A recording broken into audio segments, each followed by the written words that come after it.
and strangers to the covenants of promise, having no hope and without God in the world. In fact, lumabas na ngayon ang new episodes ng The Chosen Season 5, and sa episode 2, makikita natin doon na kung saan Jesus actually flipped the tables, yung nagwara si Jesus doon because they are selling everything and all of those stuff. But before yung scene na kung saan Jesus flipped the tables and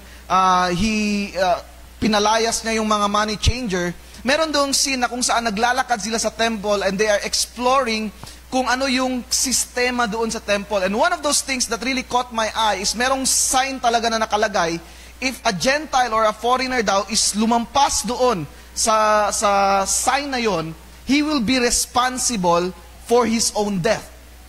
Okay? He will be responsible for his own death. It's either pag lumampas siya doon sa line na yon in the temple, either God will strike him down or the people in that area has the right to stone them to death. So, ganun ang dividing between the Jew and the Gentile. Kahit pa sabihin mo, example, you're a Gentile, sinabi mo, Lord, gusto kong i-worship ka. Gusto kong i-worship ang God of Israel. Gusto kong i-worship si Yahweh. Kahit pa yan ang desire mo at Gentile ka, hindi ka makakalampas doon sa linya na yon. Clear ba yun sa atin? Ganun ka, layo ang ating status as Gentiles. You and I, yun tayo. Yun yung ating problema. But now, in Christ, you who formerly were far off have been brought near by the blood of Christ. So we are far off. We are brought near by the blood of Christ. For He Himself is our peace, who made both groups, the Jew and the Gentile, into one and broke the barrier of the dividing wall. This is a reference to that barrier, to that wall na kung saan hindi pwedeng lumampas ang Gentile. In Christ, yung wall na yon was removed. Hello? Nawala yung wall na yon. Now we are one in Christ. By abolishing in His flesh the enmity, which is the law of commandments contained in ordinances, so that in Himself we might make the two into new man, thus establishing peace. Napakaganda nun. Wala pa ba? Ay, kaya pala sila hindi nakakasunod sa akin. So, wala pa pala. Yan. Verse 15 tayo. Sabi dito, in Himself He might make the two into one new man. So wala na ngayong Jew at Gentile sa mata ng Panginoon. Meron ng one new man. And might reconcile them both in one body to God through the cross, by it having to put to death the enmity. He came and preached peace to you who were far away, and peace to those who were near. For through Him we both have access in one Spirit to the Father. When you say the church is one, that means there's no such thing as a church for the Jew and a church for the Gentiles. There is just one church. Are you with me? Clear ba yun sa atin? And Paul made this more clear in Galatians 3:27-29. For all you were baptized into Christ Jesus, or Christ, have clothed yourself with Christ. There is neither Jew nor Greek, or Jew or Gentile. There is neither slave nor free man. There is neither male nor female, for you are one in Christ. If you belong in Christ, then you are Abraham's descendants, heirs according to the promise. Now, itong truth na ito is oftentimes taken for granted ng church, especially ng church of the Gentile, because we do not realize, kasi pinanganak tayo in a Christian culture, pinanganak tayo na merong mga churches around us, and we do not appreciate the reality that one time in history, our ancestors has no connection with God. One time in history, we have no light. Our ancestors has no light. They lived in darkness. While the Israelites are enjoying fellowship and friendship and sacrifices and fellowship with God, ang mga ancestors natin, huy! Alam mo yun? Walang tayo, parang mag-sacrifice tayo sa mga anito, sa mga puno. Kita natin, gumalaw ang puno. God. Kita natin mga bato, parang amazing tong bato na to. Worship. we worship ang ating mga ancestors and all, there's no light. And we need to remember that this is a privilege na binigay sa atin ng Panginoon. That no longer we live in darkness, we now share. Kung kanina, we have no share in the commonwealth. Now we share in the commonwealth of Israel. We are now part of the kingdom of God. Clear lang ba yun sa atin? To have this privilege that we can partake of God in Christ is a gift purchased by the blood of Christ. To be able to come before the presence of the Lord anytime is a costly privilege. Therefore, do not take for granted this gift. Go often to the presence of God because it is open. According to Hebrews, it is a new and living way. Natin na-realize na every single day na sinasabihan tayo na read your Bible and pray every day, go into the presence of God. And we think that that is a burden, that is a responsibility, that is something na ginagawa natin because that is our duty. Don't realize that in fact, it is a privilege. Our ancestors, as walang ganong klaseng privilege. No matter how much they call, no answer.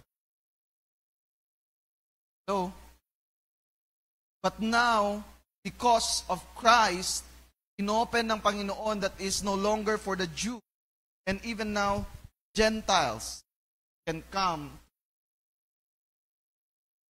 Clear ba yun sa atin? Hopefully we understand that. We don't take for granted yung privilege natin to come to the presence of God. In what form? Sa the service. That is one way to come to the presence of God. And we take it for granted na we can just go anytime. Sunday na lang. After ganito, ako. My time ako, Lord. And there was a time in the history na kahit may time ka, makakapunta. And right now, anytime, you something that we should ponder about. Amen? When we say the church is one, we mean is that God made it na kung saan all of humanity can access the gospel. Amen? Meron lang one way. Meron lang one access to the Father. One Spirit. Amen? Number 2, Catholic. Now, itong word na Catholic is closely related sa first point natin. Meron lang siyang nuance. Meron lang siyang a little bit difference. Kasi kung kanina, we talk about the humanity, now it talks about the community of the believers. It talks about the unity of the believers. It says here, Ephesians 2:17, and He came and preached peace to you who were far away and peace to those who were near. Hindi iba-iba church ang, hindi dahil kasi sa ibang lugar siya, ibang church na yon. We are a one church. Pag sinabi nating Catholic Church, we are not referring to the Roman Catholic Church. We are using it in a general sense, yung original na meaning ng word. The word Catholic means universal. Clear ba yun sa atin? So, pag sinabi nating Catholic Church, we are actually making an assertion that the church is universal. Clear ba yun sa atin? We're not saying na part tayo ng Roman Catholic Church kasi makashock yun, no? Parang, Catholic, pinsabayo, hindi kita ko na old church. We are on the new church, parang ganon. But, hindi natin sinasabi doon na part tayo ng Catholic Church. We are using the original definition, which is universal. When we say we are Catholic, we mean that we are part of the universal church of God. Okay? We are part of the universal church of God. I-explain natin yan siya. This means, SGCM does not claim exclusivity. Anong meaning nito? We do not claim na kung hindi ka part ng SGCM, hindi ka saved. Okay? In fact, pag may church na nagsabi na hindi ka part ng church nila, hindi ka saved, kulto yun. Okay? If magsabi siya, pag hindi ka part ng church namin, wala kang salvation, kulto yun. Because salvation is not exclusive to a church, but only through Christ. Salvation is exclusive only to Christ and not to the church. Clear ba yun sa atin? Okay.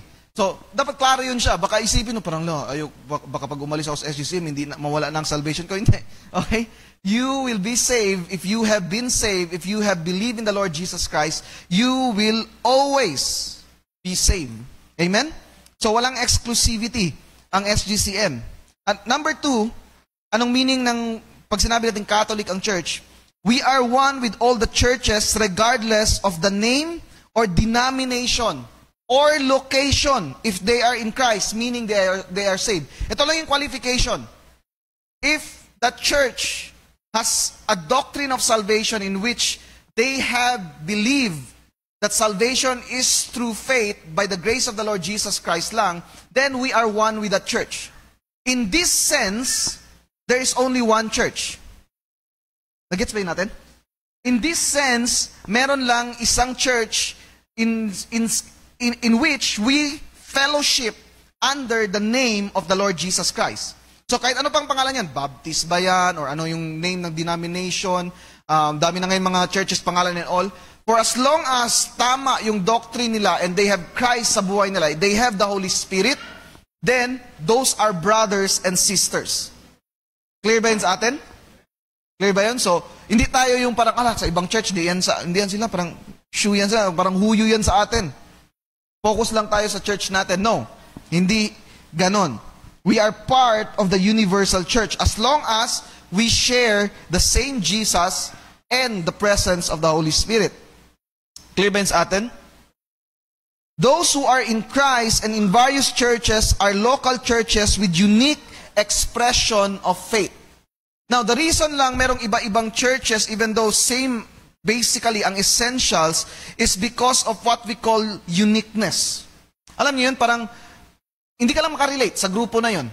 Iba yung culture nila, but the same ang belief system in a sense na iba lang yung mode of worship nila, iba yung approach nila. Siguro yung church na ito, kung sila parang masyado silang intellectual, hindi mo yung trip.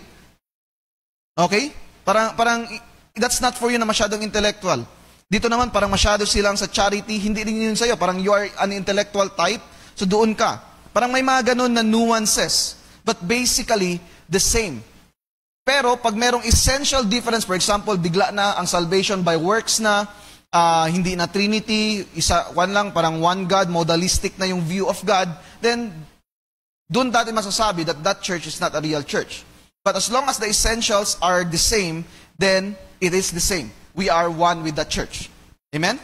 That's why, ang church natin, we join Jesus Reigns. We are part na tayo ng Council of Evangelical Churches, PCEC. So, that is a big deal. Now, we are part of those churches. So, we are united with churches like Victory, CCF, itong mga big churches na ito. We fellowship with them kasi same ang essential doctrine. Clear ba yun sa atin? Now, does this mean where you go to church does not matter? Or does it mean na hindi nagmamatter kung saan ka nag-church? Listen carefully. Okay. Ibig sabihin ba nito, kahit saan na lang ako pwede mag-church as long as same ang essential? Ano kayang answer? It does matter. Bakit? It does not matter for salvation, but it does matter for discipleship. It matters for discipleship. Kasi, aminin na natin ang totoo, hindi lahat ng church pare-pareho ang method of discipleship. And may mga churches na kahit anong gawin mo, hindi ka talaga mag-grow doon kasi iba yung view nila of worship on how to relate to the Father. Amen? May mga secondary doctrine na hindi tayo magkakasundo. So, kailangan natin pumunta sa church na kung saan we are going to grow. Clear ba yun sa atin?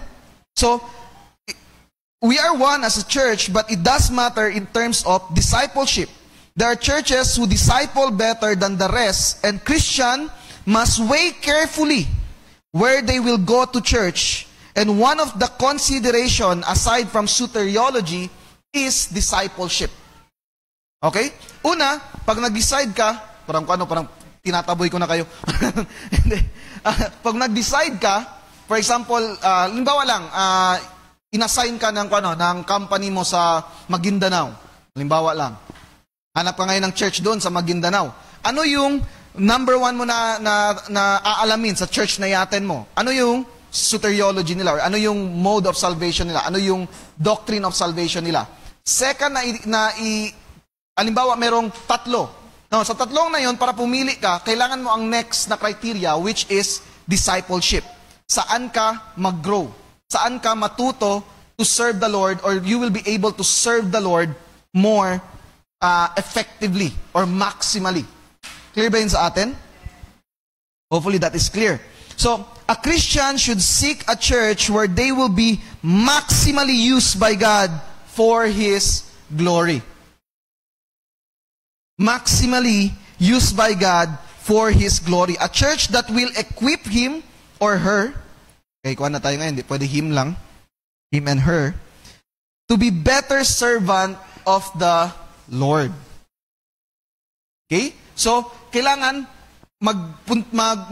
mag-attend tayo sa church na kung saan we are going to learn or maximally be used for God's glory. Now, maraming mga Christians ngayon naghahanap ng churches. For example, they go out sa church nila, and sometimes parang hindi sila nag-church ngayon because they are thinking na hinahanap nila yung church doon na para sa kanila. Parang ganon. And most of the time, yung criterion doon is kung saan sila comfortable, kung saan sila parang makarelate, something like that. But the reality is, if you look at the Bible, the one criteria na ginagamit nila, aside of course salvation, is kung saan gagamitin sila ng Panginoon. They will decide kung saan sila pupunta for a purpose. Hello? For a purpose. Not kasi comfortable or not because it is convenient, but because there is a purpose there where we are going. Clear ba yun sa atin? Are you with me?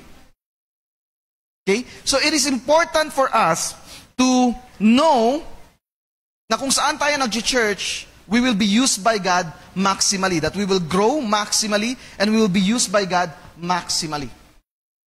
Amen?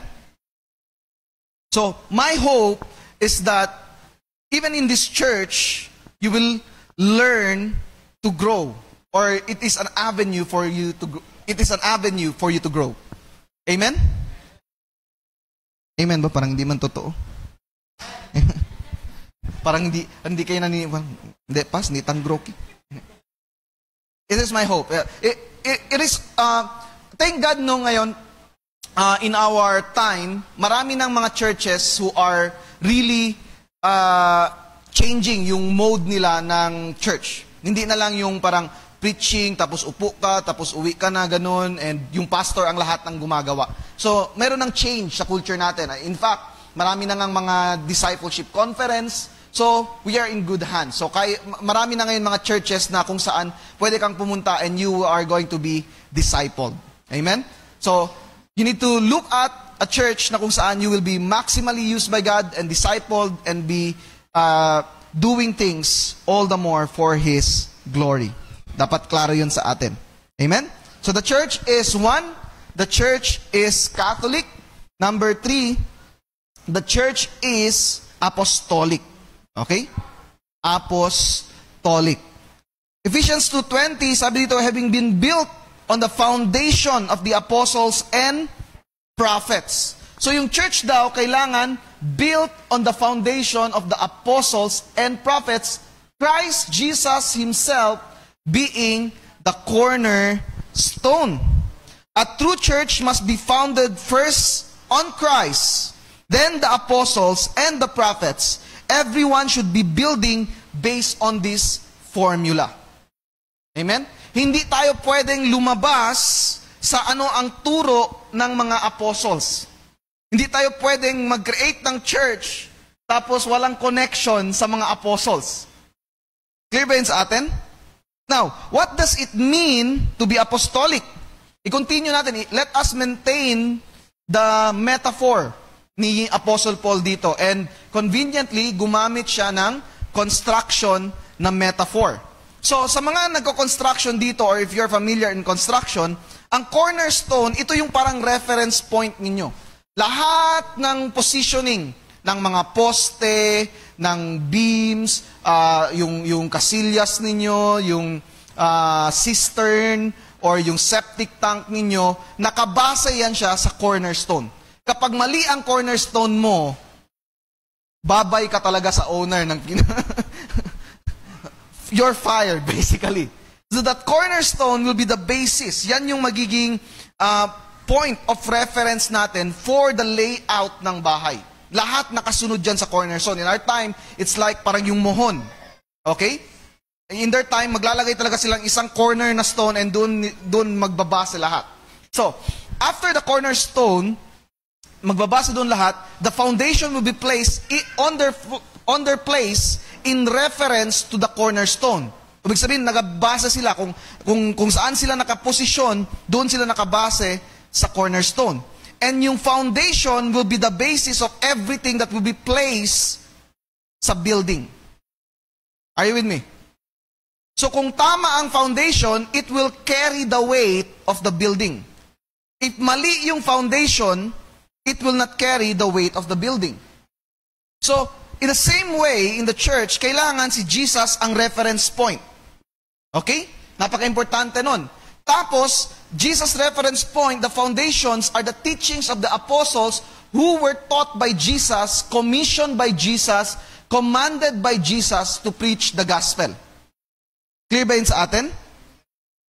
Hopefully that is clear.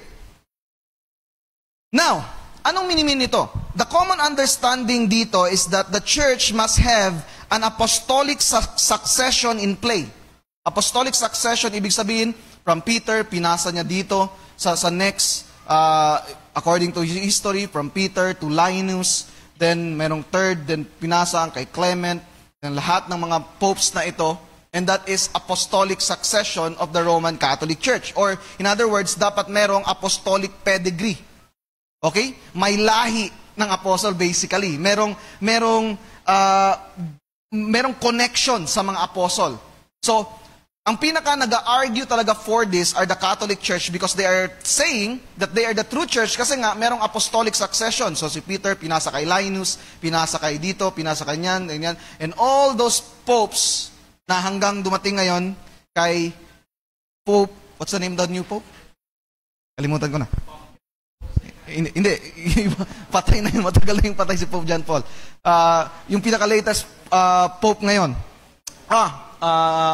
Pope Pius. Ngayon. Tama ba? Basta si Pope. So, apostolic succession and apostolic pedigree. Now, ito yung ina-argue nila. Kasi nga, si Peter daw is the one who founded the church in Rome. That's why meron silang apostolic succession, which is the teaching of Christ Himself. So, as Protestant, kasi mga Protestant man tayo, or evangelicals, ayaw na natin gamitin yung word na Protestant kasi parang protest kami, parang ganon. Evangelicals or Protestants, we are traditionally, historically, we are Protestants. Ayaw natin yung, we dismiss this easily, yung concept of apostolic succession.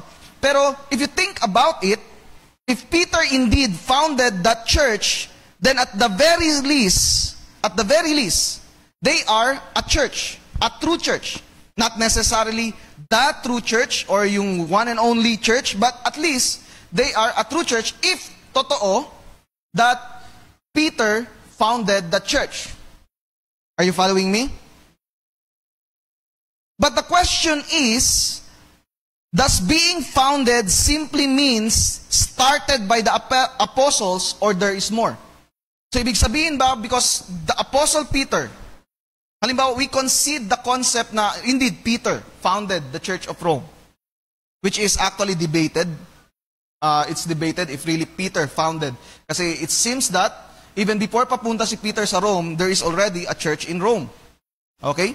So, even if we concede the point, does it necessarily follow na because it was founded by Peter, the Church of Rome right now, at our very time, is the same church that was founded by Peter? Or there is something more na kailangan nating tignan? I think there is something more. Would you agree? Amen. The church is apostolic not simply because the church was founded by the apostles, but because it follows their teaching, which is the teaching of Christ Himself. In other words, pag sinabi mong apostolic, hindi lang kailangan kasi finound yan tapos pinasa-pasa ang baton, but rather, dapat until ngayon, it reflects the teaching of the apostles. Clear ba yun sa atin? Therefore, even if we concede that Peter founded the church in Rome, the current church of Rome is not automatically apostolic. It should teach the teachings of the apostles, in which, in my estimation, does not. Clear ba yun sa atin? So, if you look at right now the doctrine of Rome, it's not the same kung ano yung nakikita natin sa Bible. So, even though they claim apostolicity, if you look at the teaching, even if indeed Peter founded the church, the current church of Rome right now is not apostolic in a sense that it's not teaching the teachings of the apostles. Are you with me? Are you following? So the church is apostolic means they are founded in the teachings of the apostles, not simply because they were started by the apostles. Can we still say something is apostolic if no longer teaches the teachings of the apostles? Hindi. Now, I'm sure itong illustration na ito, magigets natin all the more ang point. Think about burgers. And some of you will say, palagi akong iniisip ang burgers. Nasa mind ko palagi, burgers. Okay. Think about burgers. Paano natin masasabi na isang burger is Yum Burger or Mac Burger? Mac Burger ba ang tawag sa burger ng McDo? Okay. Paano natin masasabi na Yum Burger or Mac Burger yan? Kapag ba i-wrap ko yan sa Jollibee na wrappings, na packaging, nakalagay talaga yung Jollibee, tas yung plastic Jollibee talaga, Yum Burger na ba yung kaagad? How do you know na Yum Burger yan or Mac Burger yan? The taste. Amen? Kahit pa i-wrap mo yan ng Jollibee wrapping, pag Angel's Burger yan, malalaman ko. Amen? Kapag Mang Tinapay Burger yan, malalaman ko. Kahit gaanong wrapping pa yan, the flavor will dictate. Amen? In other words, a church does not necessarily becomes apostolic dahil lang founded sila or wrapped sila with apostolic traditions. But if there is no apostolic flavor, then it's not apostolic. And how do we have apostolic flavor? It should be following the teachings of the apostles. Sabi ko sa inyo, basta burger, maintindihan nyo talaga. Amen? Nagets niyo dahil sa burger.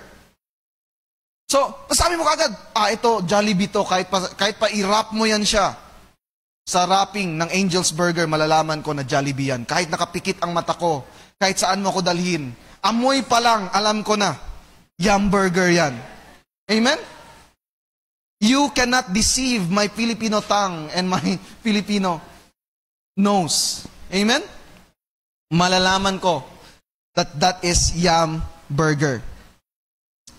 Claiming apostolicity or labeling a church as apostolic does not automatically make it so. It should have apostolic flavor. Amen? Another thing is that people say na apostolic ang isang church because of signs and wonders. So, apostolic, kailangan signs and wonders. Power. Shing, shing, shing. Parang ganun. May power, cast out demons, speaking in tongues, and all. But the problem here is that signs and wonders can be counterfeited. Either by the devil or by tricks. In fact, very recently, I was able to watch again yung isang documentary ng isang fraud preacher na kung saan he was preaching, then somehow malalaman niya na may certain person na ganito yung detail ng taong ito. Alam niya yung pangalan, alam niya ang apelido, alam niya saan nakatira, alam niya lahat. Then upon investigation, they were able to intercept a signal na kung saan someone is actually giving instruction sa preacher na yon kasi meron siyang wireless na headset. At yung lapel na yon, nandun yung asawa niya nagasabi, ito yung pangalan, dito siya nakatira. Then siya, mag-acting lang siya doon, I hear the spirit na ganito, ganyan. Yung mga to, wow, grabe, alam niya talaga. But the reality is, pagpasok mo pa lang sa venue, mag-fill up ka na ng form. Sulat mo na, ano yung sakit mo, pangalan mo, and all, then ibibigay yun doon. And doon yung asawa niya, binabasa na, o ito, yung kwan mo, pangalan niya, then nare-receive niya gamit ang wireless na headset. Ganun ka-problematic if nakabase tayo sa signs and wonders, itong mga power and all. And don't get me wrong. I believe that the Holy Spirit can do signs and wonder. Pero dapat it should be teachings ang evaluation natin. Titignan natin kung ano yung turo. Yan yung magsasabi kung totoong apostolic ang isang church. Hello? Yung teachings, ang titignan natin para masabi natin na apostolic ang isang church. Kahit pa mag-signs and wonders yan siya, either it's the devil or it's a trick. Somehow, if someone has signs and wonder and power, ang teaching niya ngayon, ako na ang bagong Christ. Amen? Kahit ano pang signs and wonder ang gagawin ng taong yan, false teacher yon. That is not apostolic because Jesus Himself warned us, many will come in my name that will say, I am He. Do not believe Him. Amen? Clear ba yun sa atin? So, pag sinabi na apostolic, teaching ang basehan. Titignan natin kung ano yung turo. Ang problema, pag hindi mo alam ano yung tamang turo. Malaking problema yon. That's why you need to study the Bible, read the Word, listen to preaching, go to Sunday so that you will be equipped to face lahat ng mga counterfeits, lahat ng mga kalokohan ng enemy. Amen? Clear ba yun sa atin? So, the church is one. The church is Catholic. The church is apostolic. Lastly, the church is holy. It says here in Ephesians 2:21-22, in whom the whole building being fitted together is growing into a holy temple in the Lord, in whom you also are being built together into a dwelling of God in the Spirit. In the church right now, merong overemphasis of love and acceptance. Na sa sobra nating pagka-loving, we go beyond the bounds that God has set. Na dumating na tayo sa point na kung saan okay na lang kahit ano ang action ng anyone. Because being loving means accepting all the sins of the world. Na pwede kang maging Christian and homosexual in practice or practicing homosexual. You can be a homosexual but not practicing and be a Christian and hindi mo, you are fighting your desires.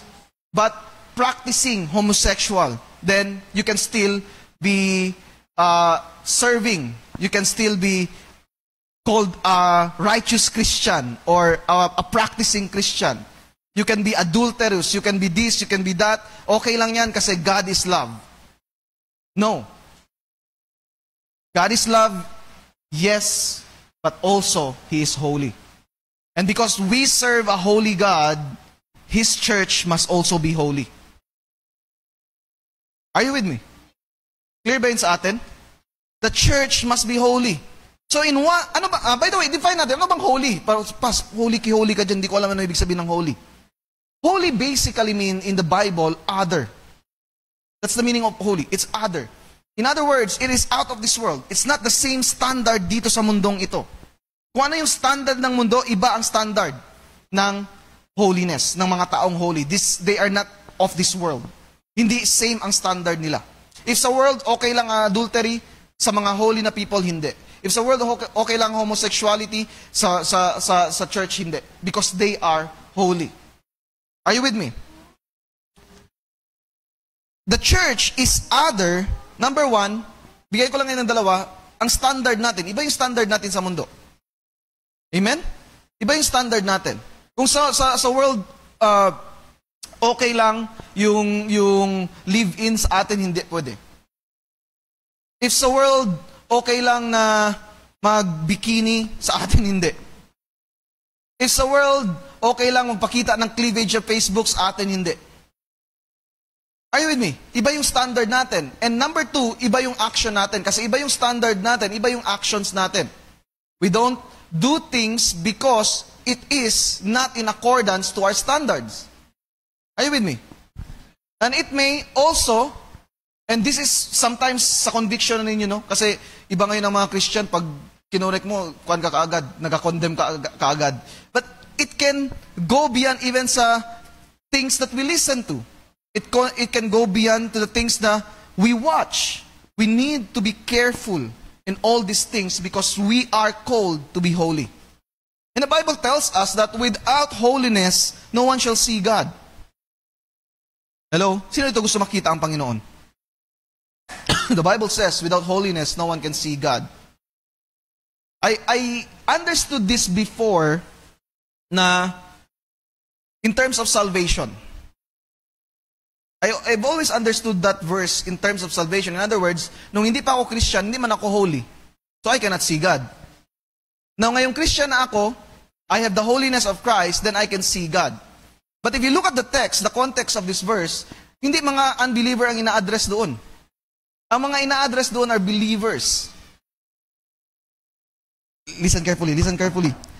Ang ina-address doon, na without holiness, no one can see God, are not unbelievers. The one being addressed in the book of Hebrews are Christians. Without holiness, no one can see God. Now, I will talk about this baka by August. In August. I will talk about this in August. But this text talks about our situation in the kingdom of God. This talks about what we can have in the kingdom of God. Because, though all of us are going to heaven, not all of us will have a close proximity with God. Depending on how we live our lives in holiness. Hello? I'm sure, I don't have time to really expound on this, but let me just say this as a warning. Yun lang muna ang isipin niyo. Those things were not addressed sa mga unbelievers. That without holiness, no one can see God. It is addressed to believers. So we need to be careful on how we live. Hello? Clear ba yun sa atin? Hopefully it's very clear. But we'll talk about that all the more and maintindihan natin ano yung minimin doon. But here's the thing. Meron ba dito na will dispute that na, ay, saved na ako, hindi na ako mag-live in holiness? Hindi naman siguro, no? Even if your holiness has no impact in your relationship with God in the future, although many theologians says it does. A Christian who has received the grace of God will live in holiness. Tama ba? Amen? We are going to seek to live a holy life for the glory of God. And let me just stress this out all the more na, especially right now in social media, we need to be careful sa mga trends na pinapakita sa social media. Sometimes we think na it's harmless fun, but in reality it's glorifying the culture of the world and it's affecting our testimony to the world. Amen? And in our sa family namin, for example si Ethan, mahiligan siya makinig sa mga music. And merong right now na napakasikat ngayon na kanta, and parang yung sikat siya kasi yung sa word, wow, wow, wow, parang ganun.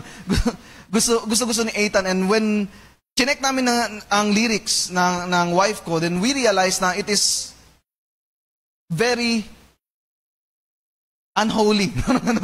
Ang lyrics ng song, it's actually lesbian love ang lyrics ng song, and napaka sexual ng song. So, I told my wife, hindi natin we don't anymore, hindi na natin ipakinig-kaitan yan siya because even though yung wow lang naintindihan niya, these are things that eventually as he grows up, realize niya na parang ito yung lyrics and thinking na, ay, okay lang man yan kay daddy and kay mommy nung bata pa ako. So, those are things that you need to be careful. And right now, even Christians are using those trends, posting, and I know, they possibly do not know yung lyrics ng kantang yon, but in my experience, and this will be wise para sa ating lahat, is that every single time na merong trend sa world, check nyo muna ano yung trend na yan. Most of the time, it has a song that is unrighteous, a music, yung meanings niya is not good. So you need to be careful kung ano yung mga trending ngayon because it might affect your testimony. Amen? Clear ba yun sa atin? Hopefully, those are clear. So, praise God. Ba't palagi umaabot ako ng 1 hour kahit mabilis na? Akala ko napakabilis lang. So, in conclusion, to understand how the church is one, holy, and Catholic and apostolic, we will, ngayon alam na natin yun siya. Basically, I gave you a working definition or an overview about that. We are going to expound this all the more through our preachers next month. We will study how the church functioned in its earliest days in the book of Acts. So, this will be ang series natin in July. And I'm going to show you yung flow ng teachings natin. Yan. So actually I made this. This is actually charting of Acts chapter 4 to chapter 6 verse 7. So those 3 chapters yun siya. And it talks about how the church responded every single time merong problema. Unang problema, from the outside. Peter and John were arrested, and it tells something about the church. The second problem is that si Ananias and Sapphira niloko ang church. That is an inside problem ng church or internal problem ng church. Then, another is na-arrest na naman ang mga apostle, and that is, again, an external problem and how the church responded. Then, in the last na problem is yung problema sa pagkain na hindi nabibigyan yung mga widow. And that also shows something about the church and how they have responded. So, it's a flow actually. And makikita natin dito na throughout all those problems na pinagdaanan ng church, they were sustained by the Word of God, prayer, and fellowship. So, they were able to come out of that problems. Ang arrest nila Peter, the kalokohan ni Ananias and Sapphira, the arrest of the apostles again, and also the food distribution problem by the Word of God, prayer, and fellowship. And these are the things that we are going to discuss in the coming Sundays. Amen? So actually, I made this as an assignment, but I'm using it right now because it will help us understand more about our identity as a church. So, in this series, we will see how challenges and trials establish the identity of the church. We're going to learn how the church was established through fire. Amen? So, makikita natin dito, each these problems na pinagdaanan ng church established, number 1, the authority of the church, the purity of the church, the fidelity or the faithfulness of the church, and the priority of the church. So those are things that we are going to learn more this coming July, and my hope is that we will be a church that is a reflection of that early church in which the Word of God is powerfully preached, the Spirit is mightily manifested, and the gifts is really seen. And may this church indeed reflect that kind of church. Amen? So with that, I bring back all the glory and honor unto the Lord.